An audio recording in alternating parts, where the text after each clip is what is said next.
This is Your Life, episode 20. This is your life. Are you who you wanna be? Hello and welcome to this episode of This is Your Life. My name is Michael Hyatt, and this is the podcast dedicated to intentional leadership. My goal is to help you live with more passion, work with greater focus, and lead with extraordinary influence. In this episode, we'll be talking about what it takes to get to the next level in any area of your life, your health, your marriage, your career, any area where you want to see improvement. And I'm going to share with you what I've found to be the single most important thing you can do to make your dreams become reality. But first, this episode is brought to you by Bluehost Web Hosting, the only web hosting service I personally recommend. Why? Because it's easy to use, reliable, and inexpensive. It's also the official top recommendation of WordPress itself. Not sure how to set it up? No problem. I've got a free step-by-step screencast that will walk you through the process of setting up your very own self-hosted WordPress blog. You don't have to have any technical expertise, I promise. You can do it in 20 minutes or less, and you can find out more at michaelhyatt.com/WordPress setup. And on that page, I'll also provide you with a link to get a significant discount when you sign up for a Bluehost account. Okay, so let's talk about going to the next level. The very fact that you're listening to this podcast tells me that you're the kind of person who wants to grow. I am too. Personal growth is, I think, one of the major driving forces of my life. According to Dr. Timothy Peichel, writing in Psychology Today, said this, quote, "The successful pursuit of meaningful goals plays an important role in the development and maintenance of our psychological well-being. To the extent that we're making progress on our goals, we're happier emotionally and more satisfied with our lives." Well, that's certainly been my experience. Tony Robbins says it even more directly. He says progress equals happiness. So if you're feeling unhappy, maybe stuck, it might be because you don't feel like you're making progress. That's essential if you're going to feel happiness or some sense of satisfaction about your life. And by the way, this could be in any area of your life. It might be your health, your spiritual life, your intellectual growth, your marriage, or your career. The key is to be making progress toward a meaningful goal. But how do you do that? That's a $64,000 question. How do you ensure that you're making consistent, steady progress towards your goals? Well, I'm going to tell you, and this is the single most important thing you can do to make your dreams become a reality. I've done it over and over again in my life. And let me give you an example. And I think I may have given this before in episode 4, but it's worth repeating. In 2002, our daughter Mindy got married. And after the wedding, I took the family to the beach. Not Mindy, obviously. She was on her honeymoon, but I took the rest of the family, my 4 other daughters and my wife, and one of the friends of one of my daughters to the beach. We all read a book called Write It Down, Make It Happen by Henriette Ann Closser. And her premise, by the way, there's going to be a link in the show notes, but her premise is that just the act of writing stuff down sets in motion certain things in the universe, so to speak. It sets forth an intention. Now, I'm not talking about, the kind of secret idea, the book, The Secret, where if you just let loose an intention in the universe, that the universe is going to respond. I don't think it works like that. I mean, I think you've got to do more than just stating an intention, but that's where it begins. And frankly, that's kind of the fun of visioneering or creating the future. So we all wrote out a list of 100 things we wanted to do before we died. I made all the girls do this. I made the friend of one of my daughters do this. Gail and I both did it. We had an absolute blast doing it. It was so fun. We couldn't do it in one sitting. We had to do it over the course of the week because we'd kind of run out of creativity and then we'd have to think some more. And we would share the list with each other and stimulate one another's thinking. It was a lot of fun. Well, obviously now we call this a bucket list since the movie came out by that same title. But it's really an amazing, audacious list. I'll tell you some of the things I wrote. And again, this was back in 2002, long before any of these things happened. At this point, they were only a vision, only an intention in my heart and an item on my list. But one of the things was becoming the CEO of Thomas Nelson. At that point, I was just a divisional manager. Another thing I wanted to see happen that I put on my bucket list was being in a position eventually where I could write and speak full time. And that, of course, came true a little over a year ago. Running a half marathon. And frankly, I wasn't in that greatest shape in 2002. So this was a big, hairy, audacious goal. Get another book on the New York Times bestsellers list. I'd gotten one book on the bestsellers list in 1998, but I really hadn't considered writing again until I started putting this list together and put that on the list. Well, when I review that, and I just pulled it up a few months ago, I am amazed and stunned at how many of the items I've actually accomplished. And again, not just because I wrote it down, but that's where it started. And the list keeps growing. I have more than I could accomplish in 7 lifetimes. But again, the question is, how do you actually make progress on your goals? I mean, it's one thing to write them. It's another thing to start moving toward them. How do you get from here to there in the least amount of time possible? Well, to the extent that I've achieved any level of success in my life, in any area of life, I believe that it's due to this secret, and this is the premise of this episode. To go to the next level, to go further faster, you need to enlist the help of the best coaches and instructors you can afford. Why is this important? Why would you want to enlist the help of others? 3 reasons. Number 1, because you want to speed up the learning process and get to your destination faster. And for me, that is really because I've got so many goals that I want to accomplish, so many improvements that I want to make, that I want to get there as quickly as I can. And I realize that, my timetable is not always God's timetable, and sometimes he has detours for me, and that's fine. But again, the reason is because I want to speed up the learning process. Number 2 is because you don't want to reinvent the wheel. Someone somewhere has already done what you're attempting to do. They've figured it out. They've made most of the major mistakes. They've probably documented that, and they can help you avoid some of the major mistakes in getting to your destination. And the 3rd reason is because you want to avoid the common mistakes and the pain along the way. So practically speaking, how do you do this? Well, I think there are basically 3 strategies you can use to get to the next level, and I'm going to give them to you from the least expensive to the most expensive, okay? So strategy number 1 is read content. I mean, that's like profoundly simple, but so many people don't take advantage of this when they're trying to get to the next level. And this is kind of a duh, but let me start here. Start with Google. If you don't know the answer to something you're trying to do, start by Googling it. I get questions every week from readers and from listeners who ask me questions that honestly, in 15 seconds of their time, they could have Googled and found an answer to it, but instead they write to me, and it takes, frankly, longer for me to respond, and it's more hassle for them. So start with Google.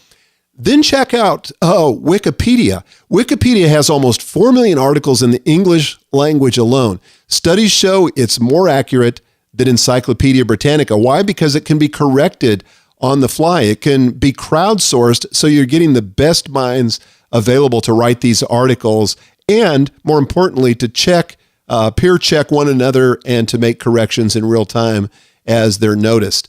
And then I would say also subscribe to blogs. There's so much information out there, so many people being generous today, willing to share their expertise and help you avoid some of these common pitfalls, common mistakes, and some of the pain that will get you to your destination without experiencing that.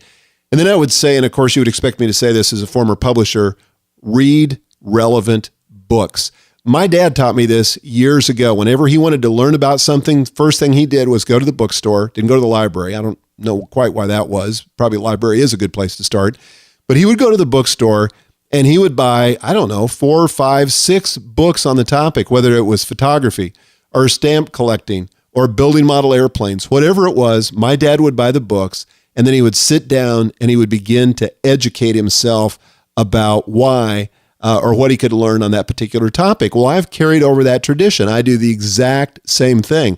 When I'm trying to get an improvement in a specific area of my life, again, I don't care if it's my marriage or my career, communication, writing, whatever it is, I buy the books on the topic. What are the main books? And of course, today, with so many reviews out there on the internet of these books, it's easy to find usually which are the better ones. And Amazon will even suggest to you what are the top selling, the best ranked ones. And I buy 3 or 4 or 5 of those and I sit down and read them. So that's like the first thing. I mean, why not avail yourself of this content? We live in such an amazing time in history where there's so much information available, a lot of it for free. But come on, the price of a book is pretty cheap. I don't care if you're really on a tight budget. It really comes down to what your priorities are. If you really want to learn something, if you really want to see an improvement, then don't think of it as buying a book as if it were an expense, but think of it as making an investment in your future. You're making an investment in trying to improve some area of your life that's obviously important to you. How much is that worth?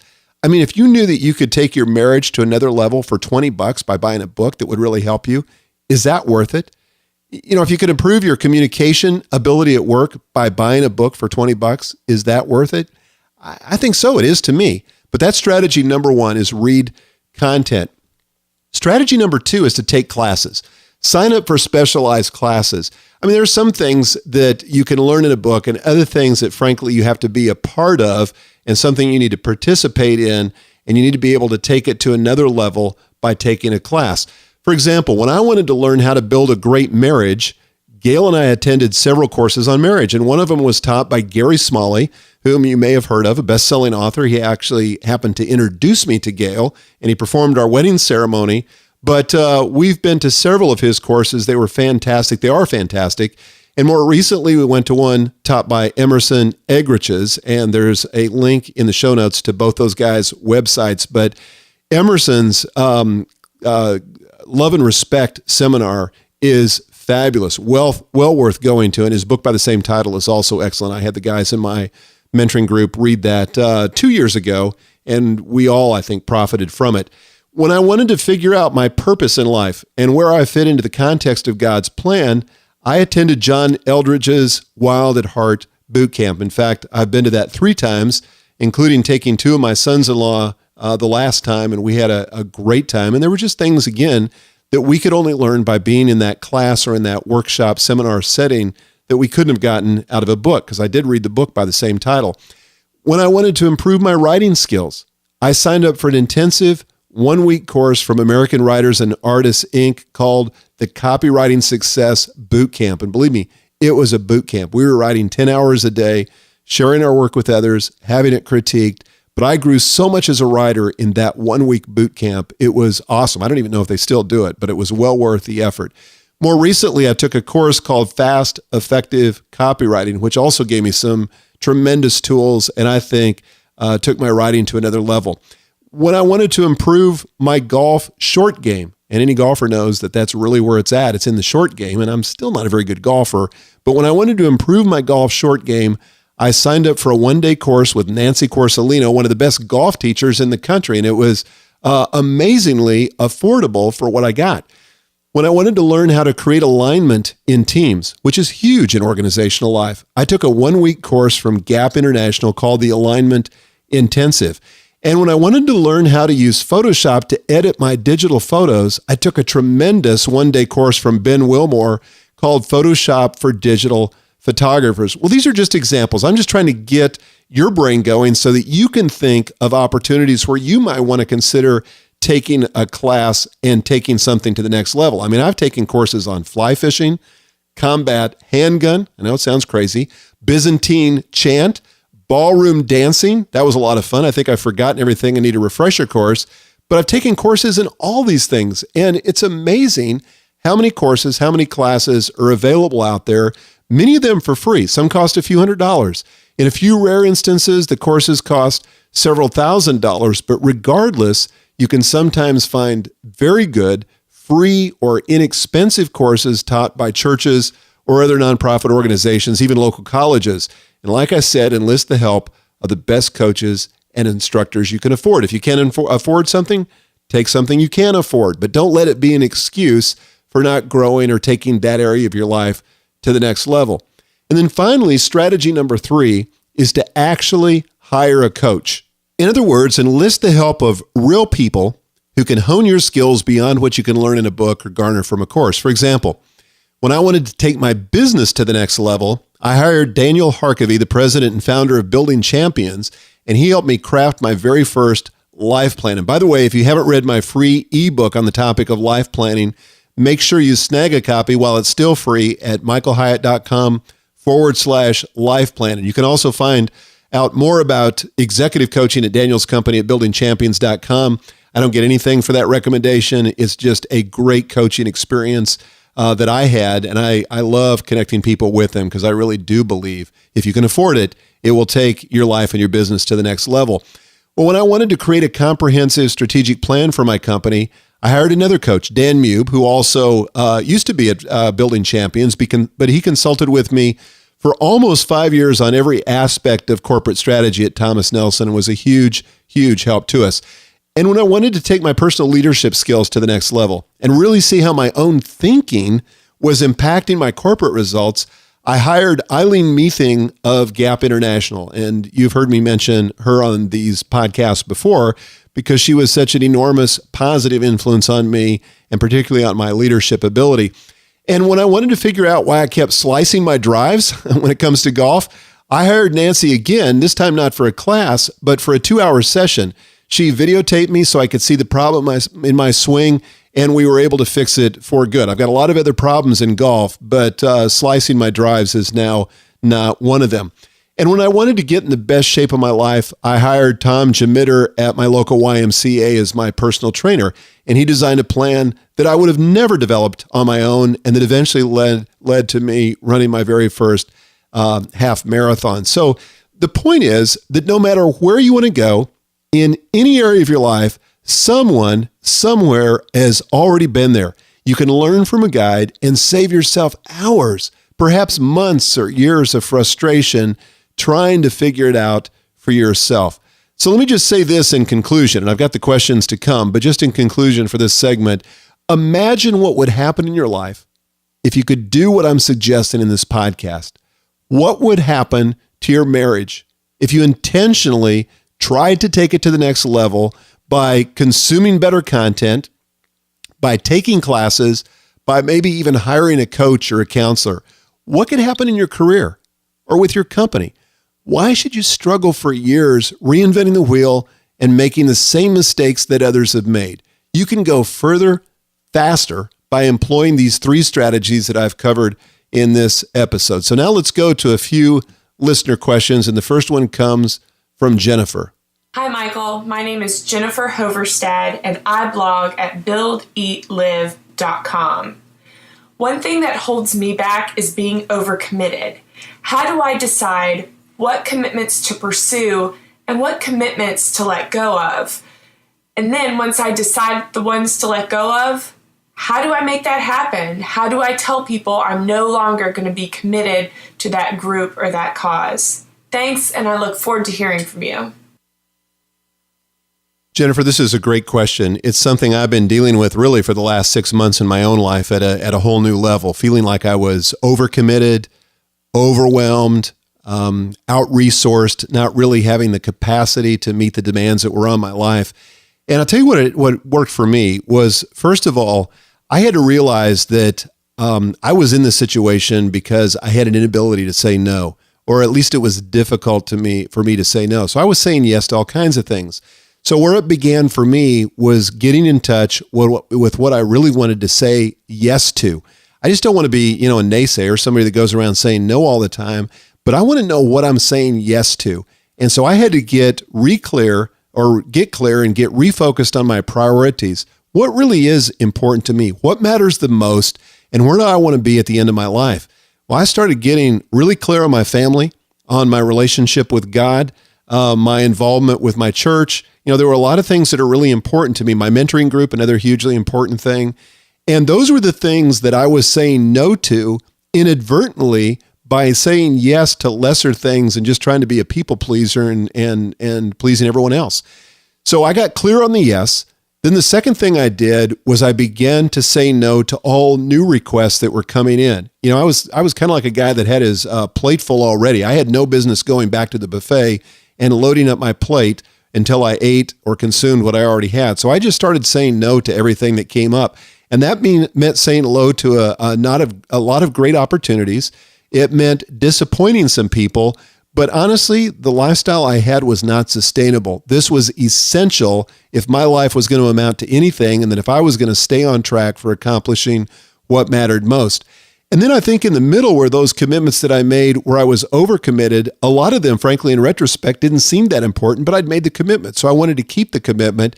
But in some cases, I went back And I explained to these people where I was. And I just said, look, here's reality. I'm overcommitted and I want to ask if I can bow out of this. And I tried to come up with a solution for those people and ask them for a release from the commitment I'd made. And I don't see any problem with that. You know, if they would have said no, I'd say, or if they did say no, I'd say, fine, I'm going to go ahead and continue to fulfill what I said I would do. But in most cases, people understand. They're overcommitted themselves. And they were very gracious. And in many cases, they let me out of the commitment. So you've got to ask. And I think you've got to find the courage to be able to say yes to the most important things and say no to the less important things. And this is something that I have to find every day. And I've written a lot on this on my blog at michaelhyatt.com. So you can go there and do a search for margin, saying no. There's some examples there, some real life examples that I give on my blog. The next question comes from Chris. Hey, Michael, this is Chris Stevens from French Lick, Indiana, and find me at chrisstevenslive.com. Just wanted to hear your thoughts on what you had to say on taking your family along for the ride with you as your life is getting better and things are starting to move up, maybe success coming in different ways. How can we as leaders make sure that our family is left with us? Thanks. Look forward to hearing what you have to say. Yeah, great question, Chris. And I think including your family in this kind of stuff is really important. Gail and I often read the same books, listen to the same podcasts, attend the same classes. Even when I've employed a coach in the past, and by the way, Gail had a coach this last year, which was hugely helpful to her. But after those coaching sessions, we would always, first of all, we take a lot of notes in the coaching sessions, and then we would share those notes with one another so that the other party got the benefit of the coaching that we were experiencing. So yeah, I just think you have to be intentional about it and grow together. Because if you don't grow together, reality is that you grow apart, and you don't want that. But this has really kept our marriage alive and kept it vital and kept it healthy. By the way, I've done the same thing with my girls. There have been classes that some of my girls have taken with me before. I've shared with them a lot of notes from my coaching sessions as well. And we just have cultivated this culture in my family, I think, of learning and of growing together. So that's the first thing I would recommend. This next question comes from Bobby. It's a little bit off topic, but it's one that I want to answer that is related to this. Hey, Michael, this is Bobby McGraw. My website is bobbymcgraw.com, and I am in Sugar Hill, Georgia. I had a quick question. I'm not sure if this is a podcast question or not, but I was just curious, in all of your years of traveling and just busy schedule, when you're on the go, what are the things that you found helpful to make sure you stay refueled spiritually, physically, emotionally, that you're eating healthy? Because it seems like the longer I go and the more I travel, the harder it is to fit in and to stay on an exercise routine and then eat healthy while traveling. So in all of your years, just curious if you had any tips. Thanks so much. Have a great day. Bobby, this is also a great question. Again, it's a little bit off topic, not Bobby's fault, but I could have put this in on another episode, but I do think it relates to this. And that is taking your life to the next level, because there are many obstacles that will threaten to take us off course and to keep us from accomplishing what it is that we've set out to do. And obviously travel can be one of those things that can become for us, if we're not careful, an excuse, and not a phony excuse, but a real excuse for why we get off track. And so I think we've got to be, again, intentional. And the key word is plan. You know, we usually know when we're going out on the road. Obviously, our travel's not a big surprise. You know, we've usually got it planned for weeks. So we have to be intentional about planning that time. And there's two things that I plan for, actually three things that I plan for when I'm traveling. Number one, I plan for exercise. So I take my workout clothes with me. I check ahead to make sure that at the hotel there's going to be a gym or some way for me to work out. Now, there are also times when I just think, you know, taking my workout clothes is too big of a hassle. I'll just make that my day off, that day that I'm out on the road, and I'll make it up on the weekend. But again, I'm planning for that. It's not a surprise or something that catches me by surprise. Second thing I plan for is how I'm going to eat when I'm there, because this is really easy to mess up your diet if you're not careful about this. But I find that I can actually eat better on the road because I've got more options on the road. You know, it's more tempting for me now that I'm working out of the house to indulge in something that I shouldn't than it is when I'm out there on the road and I go into a restaurant and I have to tell a waiter what I want. And I'm very specific. I see the menu as a palette. It's something to choose from, but it doesn't mean I have to have what is prescribed there. For example, if I order broccoli and they're going to steam it or cook it in a lot of butter or something else that creates a lot of fat, then I just tell them, no, I just want it steamed. I don't want anything else on it. I order fish this way all the time. So again, it takes some planning, it takes some courage, and it takes being intentional. And then the third thing that I plan for when I travel is margin. I don't want to be getting up so early in the morning that I miss my quiet time and my time of personal development. So I set aside that time and I make sure that my meetings happen later in the morning. Not too late, but again, I want to protect that time so that I don't get behind on my own personal development, my own spiritual growth. So like most things, it just requires a little planning. Well, let me leave you with this question, and that is, in what area do you want to take your life to the next level? Let me just challenge you to answer that question for yourself. What area do you want to take your life to the next level? And if you'd like to comment on that, you can go to my blog at michaelhyatt.com/020, as in episode 20, michaelhyatt.com/020. A few announcements. I'll be in Fort Worth, Texas next week, speaking at the Sendera Funding lecture series that they're sponsoring called Business with Purpose. I'm going to be doing 2 sessions, the 5 marks of authentic leadership, which I've done a podcast on here, and then platform, get noticed in a noisy world. I'll be talking the content from my book, and also I think I've done a couple of episodes here on this podcast related to that. But you can find out more by going to michaelhyatt.com/Fort Worth 2012 /Fort Worth 2012. There's a link in the show notes if you're interested. And if you're interested in having me speak for your event, check out my speaking page at michaelhyatt.com/speaking. Well, that's about it for this episode of This Is Your Life. I'd also be very grateful if you would rate my podcast on iTunes. That helps tremendously with keeping my podcast visible so people who have never heard of it can discover it. And if you'd like to comment on this episode, please go to michaelhyatt.com, go to the show notes for this episode, and scroll down to the comments section. I would love to hear from you. Comment, question, or whatever. But until next time, remember, your life is a gift. Now go make it count.